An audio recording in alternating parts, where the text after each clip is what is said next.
I'm Frank Vaughn. It's August 6th, 2025. There's only one thing, and one thing alone, that I want to talk about today, and that is American foreign policy and how American foreign policy has been heading in the wrong direction under Democrat and Republican administrations for over a decade now. The first policy mistake that the Americans made was in this notion, and this goes back decades, in the notion that embracing China and outsourcing their manufacturing base and becoming more dependent on China, that profit alone would convince China to become a thriving liberal democracy. This was an idea that was embraced by neoliberals, and it failed. The second policy notion, which is being applied now under this administration and under the previous administration, is that of containment. And who are we containing? Well, the Americans are trying to contain Russia, they're trying to contain China, they're trying to contain India, they're trying to contain everybody, all at the same time, in what I would call a vain effort to maintain U.S. hegemony, which hasn't existed for a long time. The unipolar moment is over. We live in a multipolar world, and it was my hope when Donald Trump started talking about Fortress North America and this new idea came about, which I called a new MONROE doctrine of maybe not isolationism, but drawing back the empire, drawing down the empire and reorganizing, which is necessary. For those who don't, and I can't believe that anybody in my audience doesn't understand this, the West as a unit, Western civilization, is in decline. It's been in decline for a while. And it's not the first time that Western civilization has been in a state of decline. It's been much worse in the past, but it's successfully reorganized and reasserted itself. And at the moment, leadership, whether it's NATO, whether it's the United States, whether it's Europe, is resistant to reorganization and is continuing destructive ideological pursuits that are void of any real geopolitical sense. So I have on screen TFI Global News. They're based out of Uttar Pradesh, India. This is Indian media. And sometimes, folks, I had this, I've got all these tabs open. There's always things I want to talk about. But sometimes you come across a front page and it's just got everything. The first headline is PM Modi to visit China for SCO. First since 2020 border clash, Trump pushes India into Russia-China arms with a question mark. Can Putin succeed in reviving RIC to counter NATO? So Trump just has a one-size-fits-all hammer that he's using liberally all around the world right now. And it's not going to work. And that is the hammer of tariffs. So Russia it's such a ridiculous stance, and it's just incredible to me how neocons have taken over the Trump administration when it comes to foreign policy. This arrogant, hubristic idea that the Americans and NATO can dictate terms to Russia or anybody else in the world at this time in 2025 isn't going to lead anywhere good for anybody. Russia's winning the war. They've been winning the war for a long time. Incrementally, patiently. Ukraine is almost out of manpower. There's another headline on this page. And this tells you, too, where India's thinking is coalescing. Russia claims Ukraine's tank brigades gone, mocks vanishing NATO armor. What is the battlefield reality? Well, for NATO, the battlefield reality is thin stocks and thin supplies. NATO can't sustain a war.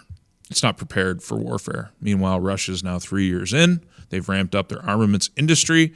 Everything is clean and neat and tidy on Moscow streets. They're still doing concerts. They're still having a good time. Sanctions have failed. Their supermarkets are full. Their people are well fed with healthy food, non-GMO food. Well, America struggles to, how many months has it been? And finally, yesterday, I don't have the article at my fingertips, but RFK Jr. made a move on mRNA vaccines as regards respiratory infections. America is struggling with its food supply. It's struggling with infrastructure. It's struggling with spiraling national debt. Can't seem to coalesce around the appropriate thinking that the empire itself needs to be deconstructed. Fortress North America would save Western civilization. Europe has already reduced itself to a vassal state as a result of their policy vis-a-vis Ukraine, of the United States desperate and needing energy from somewhere else in the world. They got to get it somewhere else. They used to get it from Russia. They can't get it there anymore because they're stupid. Their foreign policy is terrible. They drove Russia into a war in Ukraine that was completely unnecessary and totally self-destructive for the European people. It just kills me how short-sighted all of this truly is. Vision would be Fortress North America. There is no reason that, and this is the crazy part, we could all be rich, fantastically rich in North America, just by backing off the old world and continuing to sell the old world food, energy, raw materials, and finished products. We could do it. But for some reason, this idea, my whole hope in 2016, that's how far back we have to go, I could see in 2016, and I made videos to this effect, that Western civilization was in decline and had to go into a reorganization phase, that you weren't electing somebody to restore the American empire in the world and the unipolar moment. You were looking to elect people, to influence people into positions of power, culturally and politically, who could manage American decline and could manage the reorganization and save everybody a lot of pain. Now, here we are almost 10 years later, and for some stupid reason, America is just hell-bent on trying to maintain an empire it started losing 20 years ago. It's incredible to me. And at the same time, they've got this one-size-fits-all option, which is tariffs. So, since Russia won't bend the knee, because they don't have to, they're quite easily winning the war in Ukraine. They don't have to be dictated to, and they won't be dictated to, as Putin has said repeatedly. You don't dictate to nuclear-armed powers. You engage, you talk, you negotiate, you respect their spheres of influence, you respect their geopolitical interests, and you learn how to exist together. This notion that they can be bludgeoned. And now, since it hasn't worked, since the hammer hasn't worked on Russia, Trump is looking to do secondary tariffs on any nation that does business with Russia, including India, tariffing the oil that India buys from Russia. Now, it involves some pain, but India can replace the Americans. If there's enough pressure, if there's enough belligerence on this side of the Atlantic, India and China and Russia will all come together to make sure that their mutual interests are served. Now, these are not natural allies. The Chinese and Indians have been threatening war for decades. The Russians, on their side of the border, it's nothing but vacant land and forests, and on the Chinese side of the border, it's overpopulation everywhere, which is a problem that's also solving itself. But they've never been natural allies. We made this mistake before, pushing them together. The Americans, I should say, made this mistake before, pushing them together, and tried to learn from it, but learned an incomplete lesson. But we're doing it again. We're pushing them together at a time when American power is very thin. Trump talks about the overwhelming power of the American military and talks about the overwhelming budget, the $1 trillion defense budget.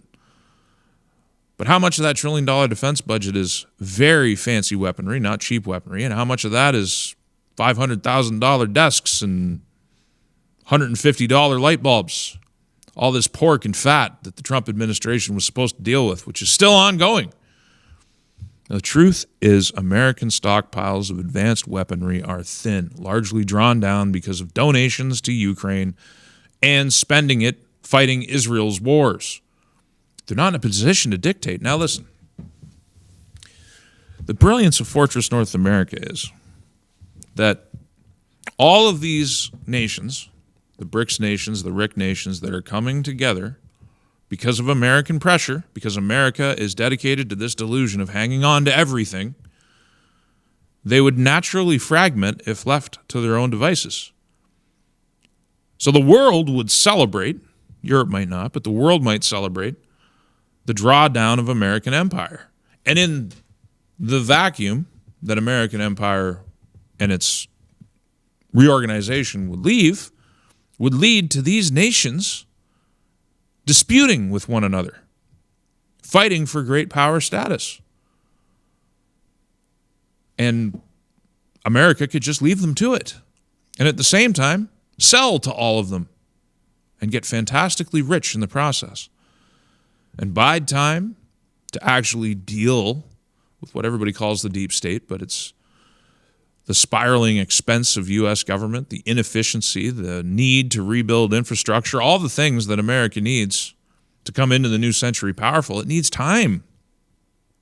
And it's not going to gain that time, and it's not going to gain that space by continuing to dictate to the world as though this is the 1990s. It is not. Look at this. This is an indication of the thinking of the Indian people. So, absent that, Hungarian PM Orban says U.S. president not strong enough to end the war in Ukraine. He's, in one little quippy headline, in one little out-of-context quote, what he's discussing, I'm sure, because Orban's not a stupid man, is the very thing that I'm discussing here. Trump in 2016 wasn't a known quantity. Many of the belligerent threats that have been ascribed to him when he was talking to Xi and when he was talking to Putin in 2016 may have given them cause for sober second thought. But now we are in 2025. Trump is a known quantity. America is the emperor without any clothes. They've got a great big nuclear piece of clothing, but so do they. It's an unusable piece of clothing. You can saber rattle all you want, but all it buys you is mutual respect at a table of equals. And it's actually somewhat unequal because the Russians have the most advanced hypersonic missiles in the world.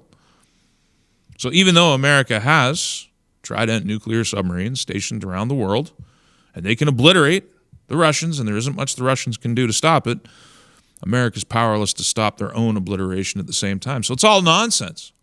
The only sensible thing here is a new foreign policy based on North America and mutual respect among the nations in a multipolar world. Putin proposes game-changing golden deal as India rejects Trump's F-35. Russian Su-57 fighter comes into play. So if India can afford, if they can figure out how to afford just ignoring American sanctions and carrying on with business. You see, this is the other thing. I mentioned at the beginning of this video, containment. It's not just about Russia. India is rising to become a great power. They have some of the most healthy demographics left in the world. Whether, we can discuss IQ, we can discuss living conditions, we can discuss the caste system, we can discuss all the problems with India. But they've got the one fundamental ingredient for a civilization that has time, and that is a higher birth rate than everybody else. And their birth rate is falling catastrophically as prosperity slowly bleeds into India, but that's a problem for a later date. It's not today's problem. India's rising, and the Trump administration seems to be trying to contain them. And this is the talk in Indian media, is that the Trump administration seems to be trying to torpedo their efforts. Now, India and America are natural allies, at least to a degree, as a counter to China and as a check on Pakistan and the Islamic radicals that America is always telling us we're so concerned about, even though they've helped hand those same Islamic radicals a nation in the form of Syria. Making India an enemy in the pursuit of forcing Russia to do NATO's will in Ukraine is one of the most foolish things I can imagine. But that's exactly what we're doing. So as America is pushing itself out of India, Russia's right there, ready to step in, ready to do business. There's this whole other half of the world that may not have the GDP of the United States, even though we discussed yesterday the flaws in GDP calculations. They're not just limited to Canada. It's just the way America does it is much healthier. Our almost $1.10 of our GDP is fake fictional rent. Can you believe that? At any rate, I don't want to get back into that. Trump says U.S. is fully prepared for nuclear war with Russia in retaliation to ex-president comment. Here's what Moscow responded. Now, I know that's old news, but again, I just want to remind you that the saber rattling over nuclear is it's useless. It's mutually assured destruction. It's mad. By design, we've known this since the beginning of the nuclear age. So we're just playing a game here. Trump's U.S. ambassador to NATO, quote, Putin is sick, twisted, and illogical. Now we will sanction his allies, takes aim at India, China, and Brazil. The United States is already engaging in isolationism, but it's toxic isolationism. They're angering the world over a proxy war, over an imperial conflict on the very edges of Western civilization that was completely avoidable. It reminds me of Vietnam, except the American empire is not in a position to weather this storm. This isn't the 1960s. America's not rising. America peaked. And if it doesn't reorganize, it's not going to start growing again. Now, you might look at inflated asset prices and bubbles and everything else. Look, we had COVID in the middle of a real economic destruction where there were lockdowns and businesses shut down and the global supply chain was disrupted. One of the most worrying things outside of what the government would do once they figured out what they could do with COVID-19 was my concern, a very real concern that didn't materialize actually, was that by shutting down the global supply chain, would anybody be able to pick it back up? And in spite of some shortages and a few things, it's a miracle. The market started moving again and fixed their own problems organically. The world is a great big machine of an infinite number of interlocking gears. It's a miracle that it works, but it does work. It works organically. It works without central planning. The U.S. trying to maintain its ultimate position in the world, which is long gone, is kind of the height of central planning. It's inorganic. It flies in the face of the reality of the world. Putin is sick, twisted, and illogical. Now we will sanction his allies. That's a Trump guy. That's a Trump appointee. Marco Rubio should have been our first warning at Secretary of State. The neocons have taken over U.S. foreign policy. They believe that they can bludgeon the world into maintaining the U.S. empire. They know that there's some pain for them, mainly for them, in reorganizing around a new Monroe doctrine. But the people would prosper, but they don't want to let go. And they're willing to sacrifice the world to get it. Putin meets U.S. envoy Steve Witkoff in Moscow as Trump's Ukraine deadline nears. Will Russia accept Trump's NATO ceasefire rules? No. They don't have to. They're winning the war. There's no way they'll stop winning the war. They can afford to take their time. Every single day, more towns and villages fall as they continue their summer drive into Ukraine. And yes, it's incremental. Ukraine is a massive country. Just ask the Germans in 1942 just how massive things are there. This is Russia's backyard. This is their geography. They know what they're doing. And Ukraine's a mess. It's a corrupt nation with a coup government with a bunch of sick people at the top who are selling the arms that we're donating to them on the black market and padding out their pocket. Not all of them, but a significant portion, a huge percentage, as well as some of that financial aid is just finding its way to padding out politicians' lives as they send their sons and daughters off to the front line to die uselessly in drone swarms. It's so sick what we're doing. It actually turns my stomach because I can actually feel the weight of it. American foreign policy is so belligerent right now compared to even 2016 that it can't fail to push all of these nations together in a coalition that itself is inorganic. India and China, Russia and China, they wouldn't be coming together if it wasn't for American belligerence. It would be a much more sensible thing for America using its breadbasket, using its resource power, North America using its resource power together to keep the world dependent on American trade, all while dividing them amongst themselves, accepting the reality of a multipolar world. And if you're dedicated to the idea of the ultimate American empire, biding your time until you can implement it economically. This idea of resting American hopes on military power, carriers and carrier groups are a mighty force on the seas, but only if they're not targeted by hypersonic missiles. They're sitting ducks. They're massive, powerful scale weaponry, only really designed for fighting, only really effective. Not even there. With all the military power that the Americans have bombing Yemen, has it stopped the Houthis? Did a ground invasion defeat Afghanistan? American power is a power designed for a war that was over 80 years ago. And it hasn't been upgraded. Meanwhile, the Russians and the Chinese have been tooling their defenses, tooling their militaries, specifically to defeat American power. The only thing that stops them is the presence of nuclear weapons. So America gets to get away with what it's getting away with. But eventually, the dragon or the bear are going to swat. And then what happens? They fire their nukes, and everybody dies, and civilization goes back 2,000 years, and we just reset the whole thing? Untold billions perish because of American hubris? The alternative is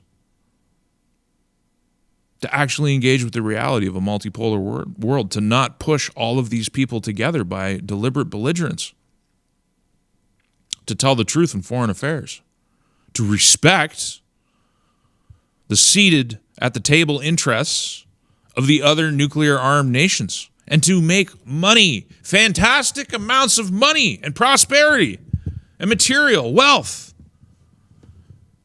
Because North America has 400 million people and all the resources in the world. We could be feeding the world and making so much money, and we could continue to do that.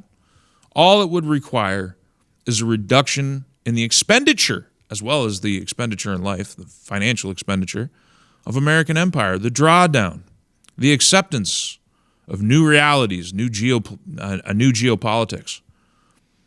And I would probably be able to live out the rest of my days knowing that my children, at least until I'm gone, have a future to look forward to.